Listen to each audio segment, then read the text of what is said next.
Hey, a beautiful morning to you out there. It's another beautiful day, a day to seek and to look and to find. Okay, so that's what the Holy Book says. If you seek, you'll find. If you ask, you'll be given. So how is your morning? I hope you had a wonderful night rest. One thing I attempt to find out is that let your first thought in the morning be a thank you. Let your first thought every morning when you wake up, when you rise up from that bed, let it be thank you to God, your creator, your maker, the one who has defined your personality and given you the life and the breath for you to rise up and to be able to speak, to think, to reason, and to understand. My name is Olori Adejoke Adubi David, and you're welcome to Galaxy Television. The program is Family and Values. How are we keeping up? I hope we're doing the right thing with those children now that they're on holidays. Please let them enjoy it. Let them exhibit what is in them. And if there is need for you to correct them, yes, please do it justly. And do it with love. If you have scolded them, please bring them back and let them know why you have done that. It's for the good and for the best. I'm not here alone this morning because we're going to be riding on this boat with a beautiful lady and our guest. So it's so good to see Joy this morning, looking all cool, calm and collected. A very good morning to you. Between me and you, is looking more cool, calm and collected. You are wearing a fuchsia pink for crying out loud.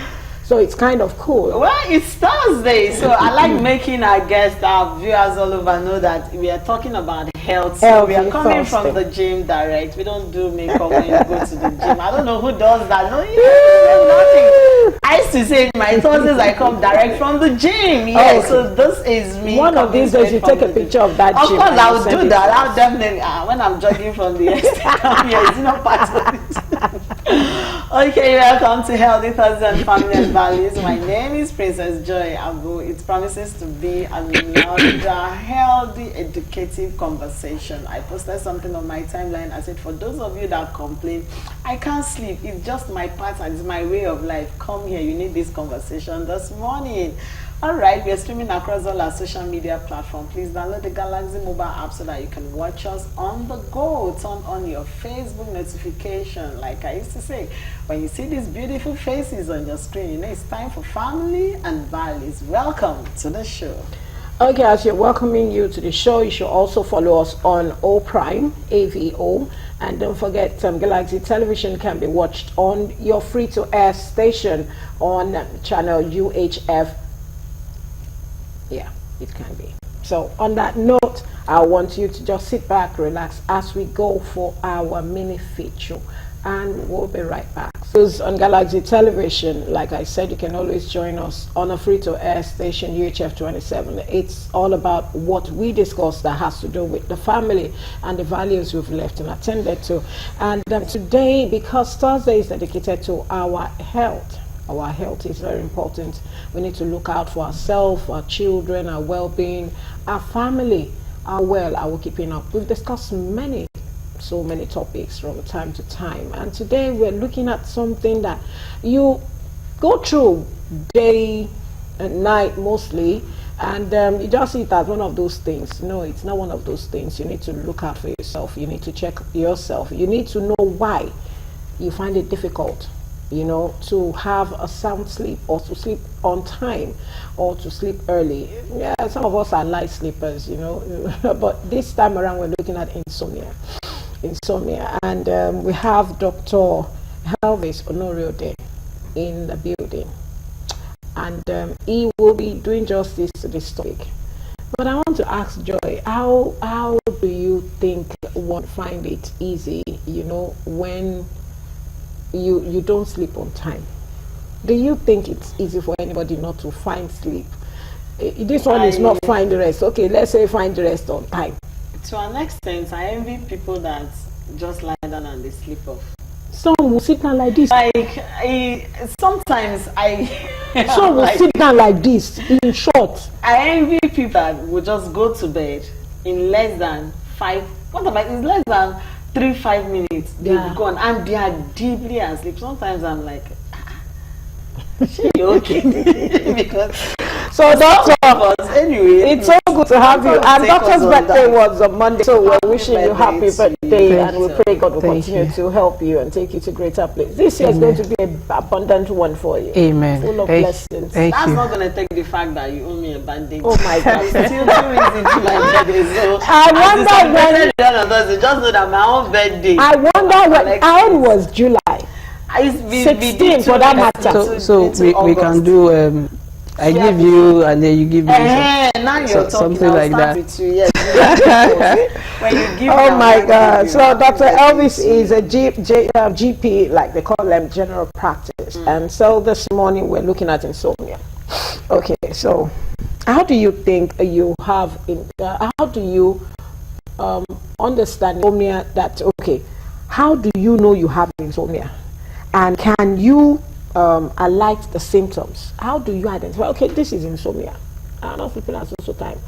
Oh, I sleep 12. I sleep 1 sometimes. Joy, sleep 3 a.m. or 2 a.m. She'll pick the call. And how do I understand the symptoms? What are the symptoms? Okay. So firstly, is to know what insomnia is. And of course, insomnia is a repeated inability or difficulty to, so there are in stages, there are different things to initiate sleep. So there are some people that they can't just start up, they can't sleep, they can't start the sleep process. That's one. Then for some people, they can't maintain sleep. That's another. Then for some, in between different awakenings, intermittent awakenings in between. Are you getting? So those are the different stages that you can't start up the sleep, you can't initiate sleep, you can't maintain it, so you can't sleep for a long time. Before you know it, you're awake. For some, they'll wake up in between, have like 3 to 4 intermittent awakenings, and in fact for some, they can't even go back to sleep again after that. Are you getting? Yeah. And of course, you must also put that caveat that despite an adequate time and environment, really, and also affecting daytime activities and functions. So that is when insomnia comes into it. And it has to encompass all of these parts. And of course, for some people, just like I said, they cannot just start up the sleep process. For some, they can't maintain it. Just sleep for 2 hours and they are up. And for some others, they just wake up in between. So when you start seeing those symptoms that you can't even start up, it takes a long time before you eventually fall asleep. And when you fall asleep, before you know it, you're awake. And maybe when you're awake, before you can go back to sleep, it takes a long time. And of course, it starts affecting your daytime activities. Well, thankfully for me, I don't have any of those things, because anytime I want to sleep, I fall asleep easily. Then I maintain my sleep. Because some will say maybe because I slept around, I got back home early and I had to sleep from like 4 to 6, and so I can sleep late also, you know, if you wake up like 6, 7 in the evening. Okay, now how easy would that be? And some will say go back to bed early. Well, so there's something with sleep hygiene, really. Okay. So, and that is where, in fact, many people are called people in terms of sleep hygiene. Because going through some of these things, you'll know that many people are, and that is why it's actually difficult for people to find sleep easily. And so when patients come to me and tell me I can't sleep, usually I'll ask a couple of questions, and of course that is where a detailed history comes into it. So you don't just say, go and take this. You need to find out both socially, both physically, medically, mentally, are you going through something? Are you getting my point now? Is there something that you are going through? Now, even start from the environment where you're staying. For example, I was on night shift, so I saw a patient and she told me she could not sleep. Why? Because the environment, she was admitted on the ward, so the environment, she's in a new environment. So that familiar environment has to be there. So some people will not find sleep because they are in an unfamiliar environment. So that's why I put the caveat that despite adequate time and environment, so you must put all of those things into consideration. When we're going to sleep hygiene, we'll understand all of this better. But first, for you to just know that there's insomnia is that it takes a long time for you to sleep. You sleep, eventually you wake up in between, and you find it hard to fall back to sleep. Are you getting it now? Yeah. Then for some others, just that little short time of not sleeping starts affecting your daytime activity. So basically, those are the symptoms of insomnia that you look out for. So if there's any person that has such things, then you start to wonder what are the causes, because there are a number of causes of insomnia. And we must touch each of them before you even start talking about medications. Then, of course, you must counsel on sleep hygiene first. If I start talking about the sleep hygiene now, okay, now let's talk about a couple of the sleep hygiene that people should know about. Now, the first thing is that you should avoid too many dense sleep, really. That is it. For example, taking a nap. Your nap should not.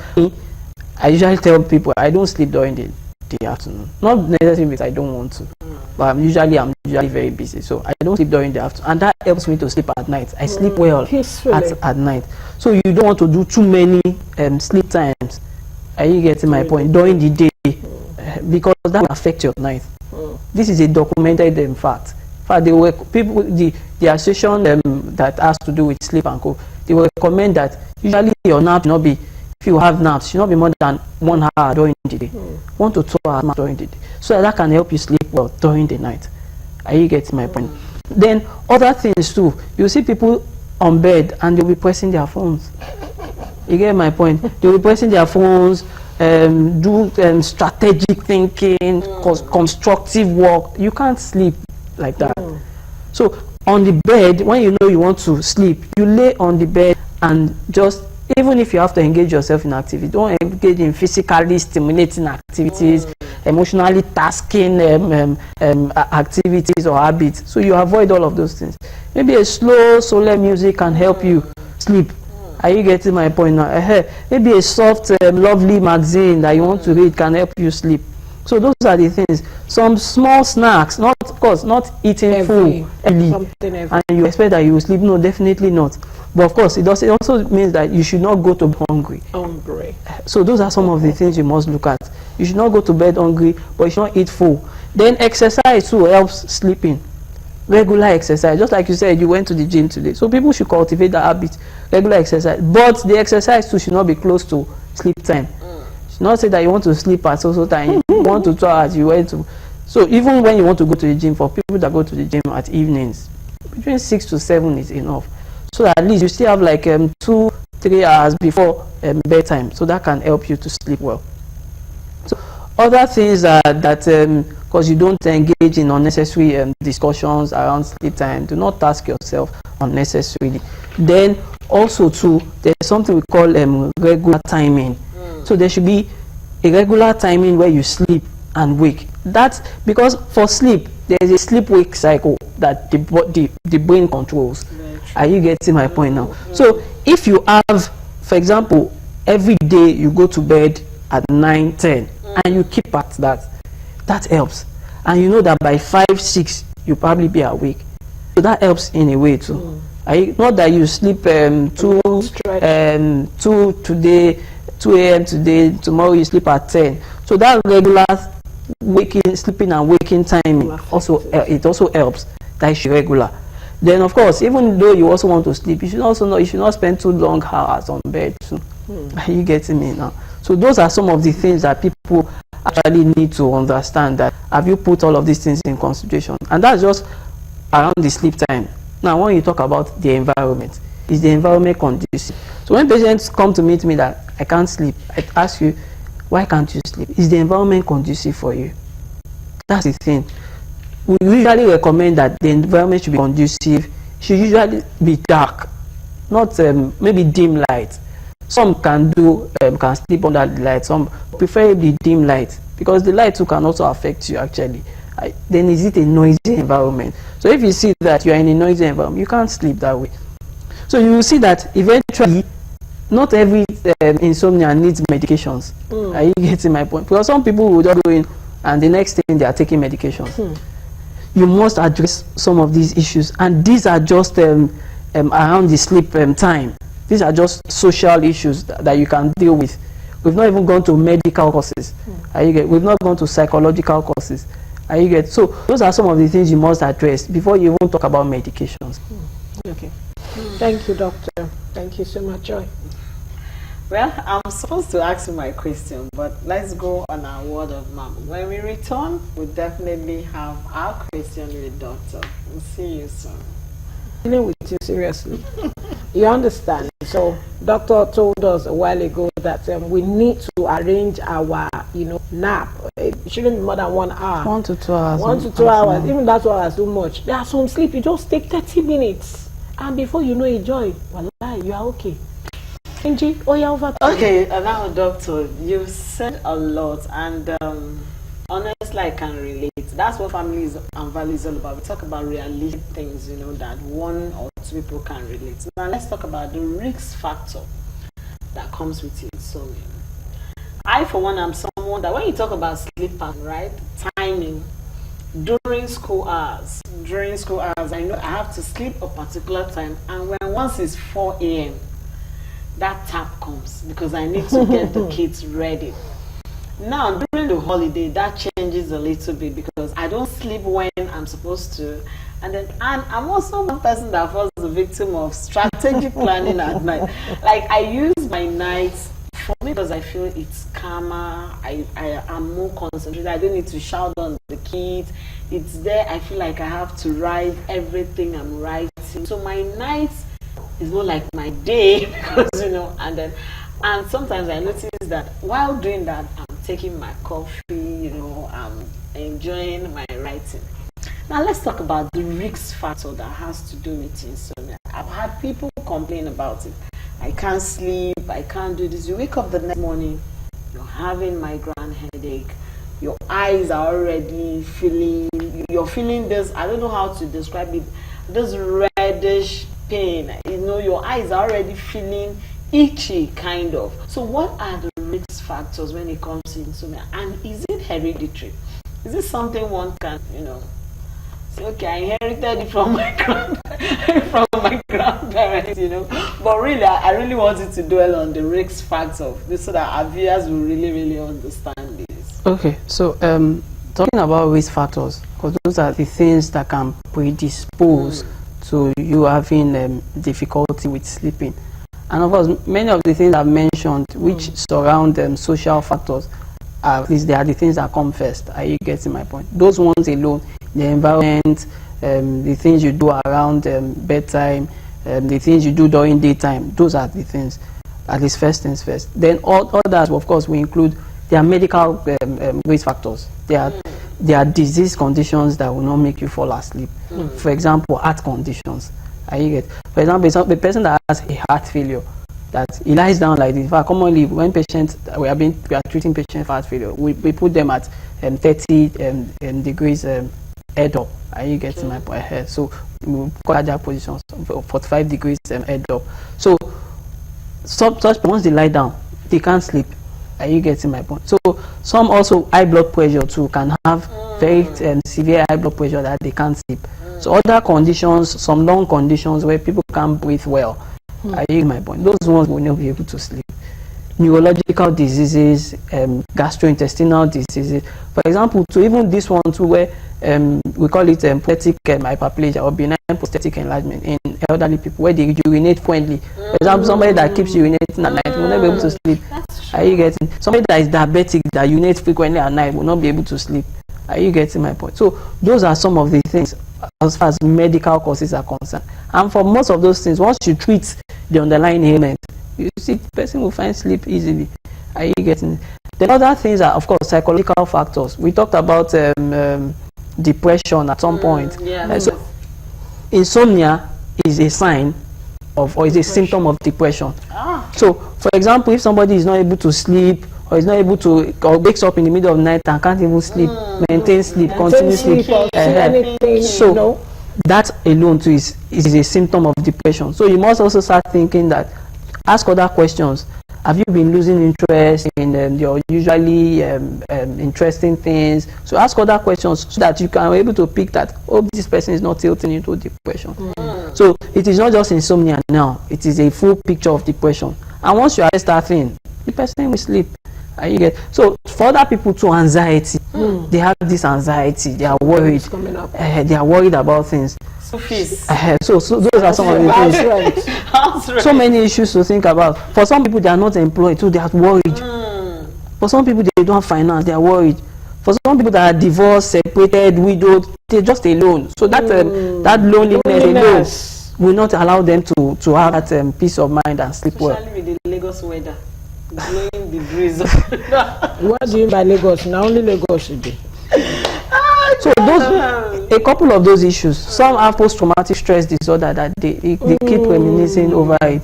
Some were just bereaved and they can't sleep because they lost somebody. In fact, another thing we work too, that they just got a new job, is more tasking. You have to set a whole lot of things together. You have to meet targets. They become worried. They can't sleep. Are you getting it? So those are some of the things that you have to talk people through. Are you getting? So if you can talk people through that, and at least you can see a professional or expertise with sleep or a doctor, and they help you through that, treat the medical illnesses, treat any psychological underlying cause, then you can see that the person will fall asleep. Okay, doctor, I wanted to ask, can all this be avoided? Now, let's look at engaging self with all types of activity when you are supposed to be sleeping. Are there no times or hours or duration you can give yourself in the process of, okay, I love my running some activities at night? If you are the time that you're busy during the day and you still want to use your night to brainstorm, just like you said, look at activities and be technically trying to look at one thing or the other, are there ways they can avoid this? Maybe give themselves, okay, let me assuming a patient comes to you and say, okay, I work during, and sometimes at night I just want to walk through my gadget, I want to put some things together. What would you tell such a patient? That is one. Two, those who urinate frequently at night, of course, they don't have very good sleep, because each time you wake up again, and you know you cannot just stand up immediately. You wake up, you want to sit down like a few minutes, then you now stand up, go to the toilet, come back again, sit on your bed before you lie down, before you now find that sleep in about 1 hour again. So what can you know, I'm trying to like put all this so that you help us put it together because of our time. Then people like that, what would you advise them? That is true. And people who are going through loneliness or PTSD, you understand, and or who are just lonely and they find that night sleepless, what can they do? So I have 3 questions for you. Okay, so let me start with first, if you know you are quite busy and you have to eat into the night, that is not something to encourage. First things first. Thank you. Because usually we recommend at least average of 6 to 8 hours of sleep a day. Are you getting it? So if you know you are quite busy, just there's a way you can package the whole busy schedule during the day. Are you getting it? So you must know that you can't also do beyond your means to your capabilities. So just do be within the things you can do. Actually, during the day, schedule some of these things. If you know you are quite busy, make a schedule, and you should be prompt with it. You should stick to it, so that you can finish up and say that this is the time I want to finish up my work, and this is the time. I talked about regular timing of activities. It helps a whole lot. So because this your body too also tries to plan things, of course, with the brain. I talked about a sleep-wake cycle. They don't do it, because I have somebody who does it too. And if they don't do it, what are the dangers? Put it before you go to the other thing. Excuse me, I'm talking to our viewers. If they don't go through this routine, please help us emphasize what it can lead to. So usually when you don't get enough sleep at night, or you don't plan your activities well, now these are some of the things. You feel fatigued the next day. I'm sure most people have had that. And it wears you out. You feel fatigued, you can't concentrate. In fact, you can have irritability. That you just start being irritable to people unnecessarily. Just check that person. Did that person sleep well? So if the person did not sleep, you just be acting strangely. You just wake up and everything become restless. So that's the thing. So just to avoid that, plan the time. Say that this is the time I want to sleep. This is the time I'm going to stop work. When you're on bed, do not start. You're not the person that you start reading books. Thank you. God bless you. And the urinating people. So for urinating people, of course, two things are quite common. In the men, you look at prostate enlargement. So if you treat that, meet the doctor, they do investigations for you, place you on some medications. If you need to do some further testing, biopsy and co, they address that. Once they address that, and you stop urinating as frequently as before, then you find sleep. Of course, another things too, diabetes. You treat that condition, person will find sleep. Person will stop urinating so frequently and will find sleep. Are you getting? So I think those are the major. Any other? What about less drinking of water? Will that also help? So no, one thing is that close to bedtime, you also will not want to drink so much water. But what if you are thirsty? Well, I understand that you may be thirsty, but a little quantity of water should do. Then make sure you have your meals like maybe 2 hours before bedtime. So you know you've consumed all of the water, the food that you want to eat. So and the loneliness. For loneliness, you need to find out why are you because if it's an adult really, why are you lonely at this? Do you want to get into somebody? Because talk to people can associate with you, relate with you. Maybe an opposite sex that can actually come close to you. At least that, not necessarily that if you're not married, of course, sleeping on the same bed, but somebody to talk to, somebody to help you throughout time. Then for PTSD too, that one you may need to see a specialist. If it starts affecting your activities, if it starts disturbing your sleep and go, you may need to see a specialist, a psychologist or a mental health physician, so that if there are medications to administer to you, that should help. Of course, also too, there are medications to help you sleep, and that is when you've touched many of these areas. And of course, some people too dwell on these medications for too long a time, and that will definitely affect. You don't want to be on sleeping medications for so long. You get sedatives for so long a time. Are you getting it now? Yeah. So usually, even when we prescribe those medications, we give a short timing, and we also taper it so that you don't dwell or depend so much on it. Because when you depend on it, you find it hard to sleep. So those are the issues, really. You know why I was laughing, because I know what Larry was trying to, I didn't say anything. When you're pointing your finger and I say somebody like you. Now, for somebody like me, I used to say that I feel sleeping 8 hours at night is too much for me to just sleep 8 hours when I can actually do a lot of scripting, a lot of stuff. Now let's return back to taking naps during the afternoon. Growing up, they used to tell us, go and have your siesta. Go and when you come back from school, go and have. And then you notice that kids that do that, once it's time for bedtime, sometimes my kids, I don't allow them sleep during the day, because I notice they stay awake till 10 p.m. and you're having to force them to sleep at night. How do we balance having your nap? Now, talking of kids, I'm referring to kids now. Yeah. How do we balance that timing for them? Because sometimes, when somebody sleeps during the day, there's how you wake the person. The person will wake up with a very severe headache and you'll be like, oh, why did you wake me up? And so we try to avoid that with kids. How do we balance that afternoon sleep that we feel, and how important is that siesta to kids? How important is it? How do we balance it now with their nights? Where you know that children, okay, you can have 8 hours because I calculate it for them, because this is holiday period and the kids are playing, and so how do we balance it? And very important is that afternoon siesta. They told us right from time, go and see Esther. Is it important?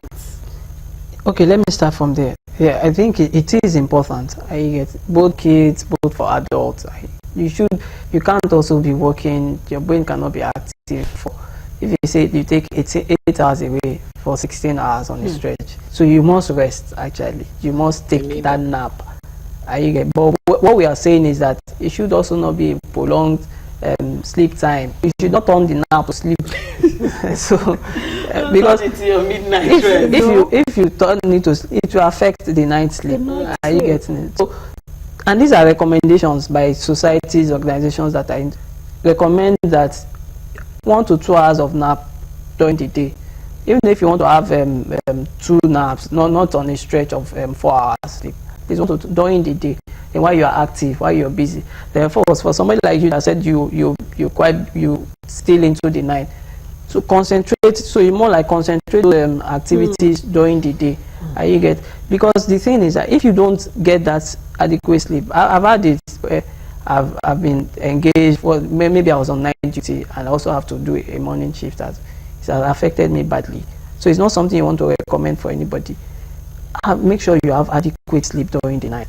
During the day, engage yourself. Rest for 1 hour or 2 hours. For kids, it's quite different because for them it's play and sleep, activities, feed and sleep. Are you getting? So it's quite different from them. They can have longer nap periods during the day, much longer than the adults. Are you getting? And it means for some of them, it still never affect their night sleep. Are you getting? So it's just to study this person that okay, when you have this longer sleep, it will affect you during, so you can engage them to during the daytime, so it does not affect the night sleep. I want to say big thank you to Dr. Noriode. Thank you. It's so good to have you, and thank you for doing justice to this topic. Hey, I can't sleep hours. Sleep hours is good. If you can, you have to find a way to do it. It's for your health. Your blood pressure should go down, because if you don't sleep well, it leads to hypertension. Am I right? Yeah, of course. That is one thing. So both of you are not considering the traffic in Lagos. Forget the traffic, we will beat it. But sleep on time. If you sleep on time, you wake up early. So Joy, we want to say a big thank you to you, Doctor. Thank you, Dr. Elvis, once again. Well, Doctor was actually talking to the likes of me that belong to that class. If, like Olori earlier said, if you call, if there is no time you chat me up, I'm awake to answer. So people say, do you sleep? Now I have the reason to shut down my phone and sleep 6 hours, but no, I can't promise 6 hours. I can do 3-4 hours at night, you know. But during the day, it's going to be a bit difficult because I'm working. How do I have that 2 hours to sleep, you know? But all we are saying today is try to find rest, balance your sleeping hours. You know, it helps you. Doctor has the whole lot. There are a lot of risk factors to it. And please, if there is any underlying illness why you can't sleep, visit your doctor. They will help you, you know, so you balance it up. Sleeping very good is important. When you wake up, you feel refreshed. That's one thing I would tell you for a fact, you know. Thank you very much for being a part of Family and Values. Yes, tomorrow, you know why I'm excited. My name is Remain Joyful. We'll see you tomorrow. Okay, even as we plan to see you tomorrow, don't forget what Amabo said. It is a common experience that a problem difficult at night is resolved in the morning after the committee of sleep has worked on it. Okay, so it comes in two ways. Either you do whatever activity you want to do, and in the morning, you know, you come out refreshed, or you just overuse it, and in the morning you come out stressed out. Pick one. It's for your own good, and your health is very important to us, because health, they say, is wealth. It's not about the money. Many have the money, but their wealth is nowhere to be found. So tomorrow is going to be another wonderful day, as we'll be discussing minimalistic lifestyle, finding joy in simplicity, embracing minimalistic lifestyle, and finding joy, not joy, Abu, joy in simplicity. When you dress, you look nice, you are putting so much pressure on yourself, running into debt, buying makeup or doing makeup of TK. Or more, there are ways you can actually put your life together, look nice for yourself, and people see you and they embrace you and say, wow, you're looking good. You may not just spend more than 5,000 naira, but the way you carry yourself and the way you're looking. We'll be talking more on that tomorrow. Today is a wonderful day, and I believe we still have many more promising things coming our way today, the 15th of August 2024. So all I just want you to do is to be positive, give thanks to God, and continue to love yourself and stay healthy for us, for yourself, and for your family. We love you. My name is Remain Olori Adejoke, and David, have a splendid and a wonderful day ahead of you. See you.